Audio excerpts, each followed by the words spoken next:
तो ऐसे कौन से फैक्टर्स प्रशांत आपको अगर अगर अभी हम एग्जिट पोल के आंकड़ों के आधार पर ही अगर हम आकलन करते हैं तो कौन से फैक्टर्स है जो अगेंस्ट जाते हुए ममता बनर्जी के दिखे?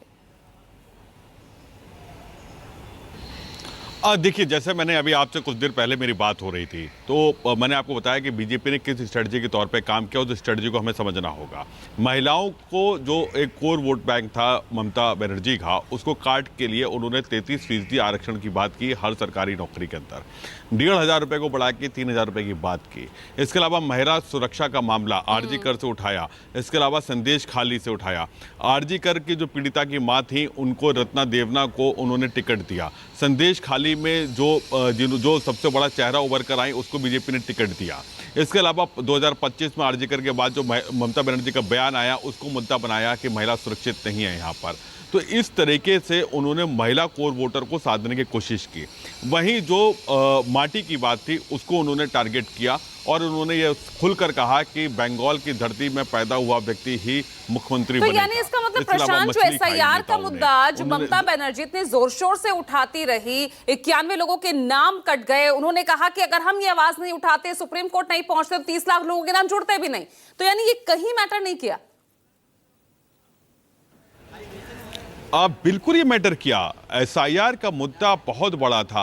अभी ऋषिकेश मथुआ समाज की बात कर रहे थे, जो कि नदिया जिले के बनगा के पास में ठाकुर द्वार है, वहां पर ठाकुर बाड़ी कहते हैं उसको, और वहां पे मथुआ समाज रहता है। सीए के जरिए जो है नागरिकता देने की बात की गई, लेकिन अभी बहुत सारे लोग ऐसे थे, एक बड़ी संख्या थी जिनके नाम कट गए। वहां पे 90,000 से लेके 1 लाख तक के मथुआ समाज के लोगों के नाम कटे हैं वहां पर, और सीए की प्रक्रिया जो है वो पूरी तरीके से नहीं हो पाई। तो वो फैक्टर दिखा है। हिंदू वोटर्स लगभग 40% के करीब कटे, और उसमें वो नाराजगी भी दिखी, और वो नाराजगी सीधे तौर पे बीजेपी के खिलाफ थी।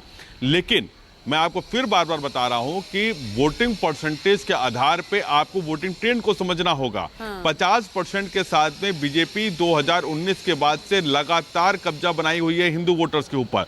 इस बार जो शहरों में, अगर पिछले 2021 के शहरी आंकड़ों को अगर आप देखेंगे तो वोटिंग ट्रेंड के अंदर लगभग 68 से 70% वोट पड़ा था शहरी वोटर्स में, जिसमें मैं बात कर रहा हूं आपके कोलकाता टाउन की बात कर रहा हूं मैं, बैरकपुर की बात कर रहा हूं मैं, या उसके आसपास की जो सैटेलाइट टाउन है उसकी बात कर रहा हूं।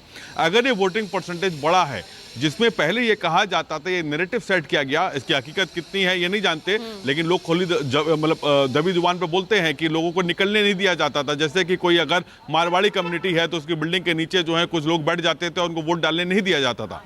इस बार उसको फ्री एंड फेयर इलेक्शन के नाम पे जो पैरामिलिट्री फोर्सेस यहां पर आई और चुनाव आयोग ने सख्ती दिखाई, उसकी वजह से वो वोटर भी बाहर आया है क्या, ये सबसे बड़ा सवाल है। और वो वोटर अगर बाहर आया है तो उसने 2019 से जो उसको वोट डालने नहीं दिया जा रहा था या फिर उसको प्रेशराइज किया जा रहा था, क्या वो वोट एंटी इनकम्बेंसी के तौर पर वोटिंग परसेंटेज आगे बढ़ा रहा है। तो ये तमाम पहलुओं को हमें समझना होगा।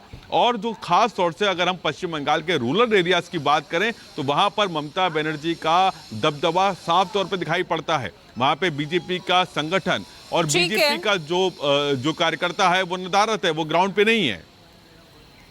ठीक है प्रशांत, बहुत बहुत शुक्रिया आपका इस तमाम जानकारी के लिए।